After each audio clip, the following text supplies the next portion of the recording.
കൊടുങ്ങല്ലൂർ തിരുവഞ്ചിക്കുളം മന്നം സേവാസമിതിയുടെ നേതൃത്വത്തിൽ ഭരണി മഹോത്സവത്തോടനുബന്ധിച്ച് വർഷം തോറും നടത്തിവരാറുള്ള അന്നദാനത്തിന് തുടക്കമായി. തിരുവഞ്ചിക്കുളം ശ്രീ മഹാദേവ ക്ഷേത്രത്തിന്റെ പടിഞ്ഞാറേ നടയിൽ പാമ്പുമേക്കാട്ട് മനവക സ്ഥലത്ത് 4 ദിവസങ്ങളിലായി ഭരണിക്കെത്തുന്ന ഭക്തന്മാർക്ക് പൊതിച്ചോറ്, സംഭാരം, വൈദ്യസഹായം എന്നിവ സൗജന്യമായി നൽകിവരുന്ന പ്രവർത്തനങ്ങളുടെ ഉദ്ഘാടന കർമ്മം APJ അബ്ദുൽ കലാം ശാസ്ത്ര സാങ്കേതിക സർവകലാശാല മുൻ വൈസ് ചാൻസലർ ഡോക്ടർ ശിവപ്രസാദ് നിർവഹിച്ചു. അന്നദാന മഹോത്സവമായിട്ട് മാറിക്കഴിഞ്ഞിരിക്കുകയാണ്. അത് കൊടുങ്ങല്ലൂരിന്റെ എല്ലാ പ്രദേശത്തും അത് അലയടിക്കുകയാണെന്നുള്ളതിന് ഒരു ഉദാഹരണമാണ്. തിരുവഞ്ചിക്കുളത്ത് പോലും ഈ അന്നദാനം നടക്കുന്നു. ഇവിടെ ഉത്സവം അല്ലെങ്കിലും ഇവിടെ അന്നദാനം നടക്കുന്നു എന്നുള്ളത് വളരെ പ്രത്യേകിച്ച് പറയേണ്ട ഒന്നാണ്.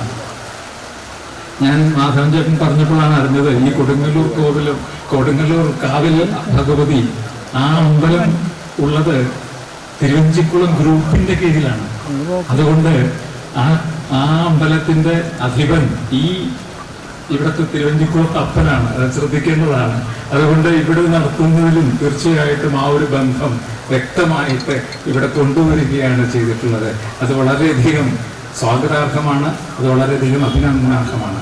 നമ്മുടെ കേരളത്തിന്റെ ഭക്ഷ്യ സംസ്കാരം ഇന്ന് വളരെയധികം അത് മാറ്റപ്പെട്ടിരിക്കുന്നു.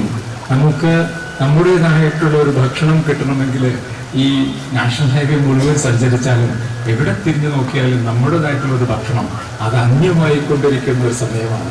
അങ്ങനെ അന്യമായിക്കൊണ്ടിരിക്കുന്ന ഭക്ഷണ സംസ്കാരത്തിന്റെ ഇടയിൽ അത് തിരിച്ചു പിടിക്കുവാനുള്ള ഒരു വലിയ കരുത്ത് ഇവിടുത്തെ മന്നം സേവാസമിതി ഇവിടെ അത് അവതരിപ്പിച്ചു എന്നുള്ളതിൽ തീർച്ചയായിട്ടും നിങ്ങൾക്ക് അതിൽ അഹങ്കരിക്കാം. കാരണം അതാണ് നമുക്ക് വേണ്ടത്. നമ്മുടെ ഭക്ഷ്യ സംസ്കാരമാണ് നമ്മളുടെ ആ ഒരു പരമ്പരയെ നിലനിർത്തുന്ന സംസ്കാരം. അത് തിരിച്ചു പിടിക്കണം.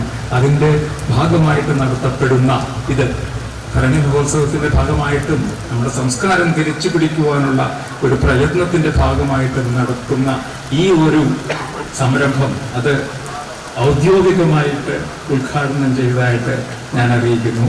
അഞ്ചപ്പാലം NSS കരയോഗം സെക്രട്ടറി കൊരട്ടിയിൽ രാമചന്ദ്രൻ അധ്യക്ഷത വഹിച്ചു. ഗുരുവായൂർ സായി സഞ്ജീവനി ട്രസ്റ്റ് മൗനയോഗി സ്വാമി ഹരിനാരായണൻ അനുഗ്രഹ പ്രഭാഷണം നടത്തി. അന്നം കൊടുക്കുന്നവർക്ക് സുഖം ഭവിക്കട്ടെ. കാരണം നേരത്തെ ഉദ്ഘാടന പ്രസംഗത്തിൽ സൂചിപ്പിച്ചതുപോലെ ഇത് നമ്മുടെ വലിയൊരു സംസ്കാരത്തിന്റെ ഒരു ധർമ്മത്തിന്റെ തിരിച്ചുപിടിക്കലാണ്. കാരണം നമുക്കറിയാം, നമ്മുടെയൊക്കെ നാട്ടില് പണ്ട് കാലങ്ങളിൽ അത്താഴം കഴിച്ച് പടിപ്പുര അടയ്ക്കുന്നതിനേക്കാൾ മുമ്പ് ഒരു വിളിച്ചു ചോദിക്കുന്നുണ്ട്, അത്താഴ ഭക്ഷണക്കാരുണ്ടോ എന്ന്, അല്ലെ? അങ്ങനെ വിളിച്ചു ചോദിച്ച് തൻ്റെ ചുറ്റിലും ഒരാൾ പോലും അത്താഴ ഭക്ഷണി കിടക്കുന്നില്ല എന്ന് ഉറപ്പുവരുത്തി പടിപ്പുര അടച്ചിരുന്ന ഒരു സംസ്കാരത്തിന്റെ ഒക്കെ ഇന്നത്തെ തലമുറക്കാരാണ് നമ്മൾ. നമുക്കറിയാം, ഈ അന്നദാനത്തിന്റെ മഹത്വത്തെ കുറിച്ച് നമ്മുടെയൊക്കെ പുരാണങ്ങളിലൊക്കെ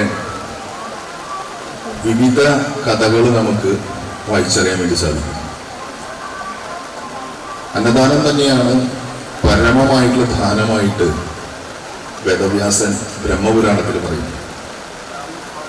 കാരണം കോടി ആനകളെ ദാനം ചെയ്താലും സമുദ്രം ചുറ്റുമുള്ള ഭൂമി ദാനം ചെയ്താലും. Cochin Devaswom board deputy commissioner Sunil Kartha, Kodungallur Sreekurumba Bhagavathi ക്ഷേത്രം Adikal Sathyadharman Adikal, Kodungallur NSS taluk union vice president Manoj Menon, Thiruvanchikulam Devaswom officer Sudheer Melappatt, Methala Nair സമുദായ മരണാനന്തര സഹായ സംഘം president K Madhavan, Kodungallur taluk NSS വനിതാ സമാജം പ്രസിഡന്റ് പുഷ്കല വേണുരാജ് തുടങ്ങിയവർ സംസാരിച്ചു. KG ശശിധരൻ സ്വാഗതവും ആനന്ദൻ മുക്കഞ്ചേരിൽ നന്ദിയും പറഞ്ഞു. കൊച്ചിൻ ദേവസ്വം ബോർഡിൻ്റെ ക്ഷേത്രത്തിന് അത്യാവശ്യം അടിസ്ഥാന സൗകര്യങ്ങളുണ്ട്. പക്ഷേ അവർക്ക് സ്വാഭാവികമായി അതിൽ വാടകയും മറ്റും ഈടാക്കാതെ നമുക്ക് സൗകര്യം തരാൻ അവർക്ക് പരിമിതികളുണ്ടാവും. അപ്പോൾ നമുക്ക് ചെയ്യുന്ന സേവനത്തെ പരിമിതമായ സൗകര്യങ്ങൾ ചെയ്യേണ്ടി വരുന്ന ഒരു സാഹചര്യം ഉള്ളപ്പോഴാണ് മനസ്സിൽ സ്വാമിയുടെ ഈ സ്ഥലം തെളിയുകയും അതിനു മുമ്പ് തന്നെ ഞങ്ങൾ അതിന് 2 വർഷം മുമ്പ് ഇവിടുത്തെ ഷഷ്ടിയും പൂയവും ഒന്ന് പുനരുജ്ജീവിപ്പിക്കാനുള്ള ശ്രമങ്ങൾ നടത്തിയിരുന്നു. അപ്പോഴാണ് തോന്നിയത് ഭഗവാന്റെ നടയിൽ ഒരു അന്നദാനം ആരംഭിക്കണം. അതിന് ഏറ്റവും ഉചിതമായ സമയം ഭരണിക്ക് ഭക്തരെത്തുന്ന സമയമാണ്. കൊടുങ്ങല്ലൂർ ക്ഷേത്രത്തിൻ്റെ നടയിൽ സേവാഭാരതി ഉൾപ്പെടെയുള്ള സംഘടനകൾ വളരെ അഭിമാനകരമായ രീതിയിൽ ഭക്തരെ സേവിക്കുമ്പോൾ തിരുവഞ്ചിക്കുളത്തും എത്തിച്ചേരുന്ന എല്ലാ ഭക്തരും ഇവിടെയും വരും. ഒരു ചെറിയ സംരംഭം നമുക്ക് ഇവിടെയും ആകാം എന്ന ചിന്തയിൽ നിന്നാണ്